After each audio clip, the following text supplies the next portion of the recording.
हे नाथ मुझे क्षमा कर दीजिए, मुझसे अपराध हो गया, मैं आपके रूप को पहचान नहीं पाया, आपकी इस लीला को नहीं जान पाया, आप मेरे पिता हैं, मेरे गुरु हैं, आप चाहें तो मुझे दंडित कर सकते हैं।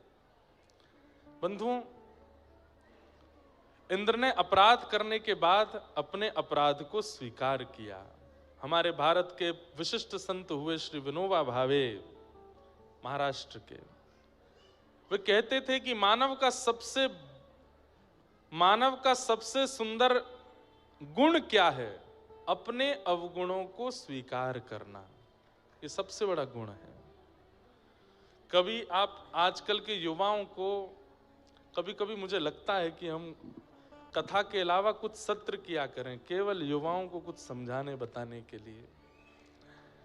कभी अवसर मिले, श्री विनोबा भावे जी के ग्रंथों को मंगाइए और उनको पढ़िए।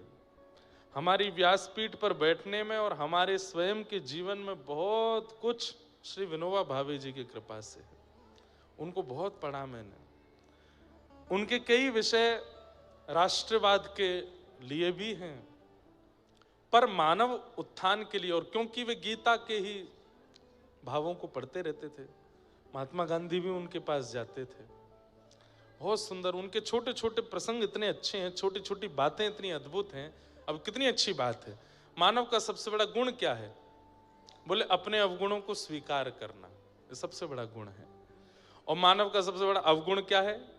बोले अपने अवगुणों को स्वीकार ना करना, अपने आप को बहुत गुणवान मानना, ये सबसे बड़ा अवगुण है। बंधुओं, व्यक्ति शीशा दिखता है तो शीशे में, शरीर में या मुखमंडल पर जो कमी होती है शीशा दिखा देता है, और उस कमी को आप ठीक कर लेते हो। कोई बाल आगे आ रहा है तो ठीक कर लोगे, आंखों के ऊपर कुछ हो रहा है तो वहां ठीक कर लोगे, नाक टेढ़ी मेढ़ी हो रही है तो सीधी कर लोगे गहने इधर उधर हो रहे हैं तो उसको व्यवस्थित कर लोगे, कपड़ा कुछ ऊपर नीचे है तो ठीक कर लोगे। ठीक वैसे ही बंधुओं, व्यक्ति प्रत्येक दिन अपने अवगुणों को, अपने अवगुण रूपी दर्पण को देखे। मुझ में क्या क्या अवगुण है? क्रोध है, लोभ है, ईर्ष्या है, अभिनिवेश है, ये है, जो भी आपके अवगुण हैं, नित्य उसको यदि आप स्वीकार कर, तो मुझ में ये अवगुण है, तो यह स्वीकारीकरण आधे अवगुण को नष्ट कर देगा। व्यक्ति अस्वीकार करता है, इसलिए वह अवगुण बढ़ता रहता है, बढ़ता रहता है। आज इंद्र ने आकर के भगवान के सामने तुरंत स्वीकार किया कि मैंने गलती की, मैंने अपराध किया।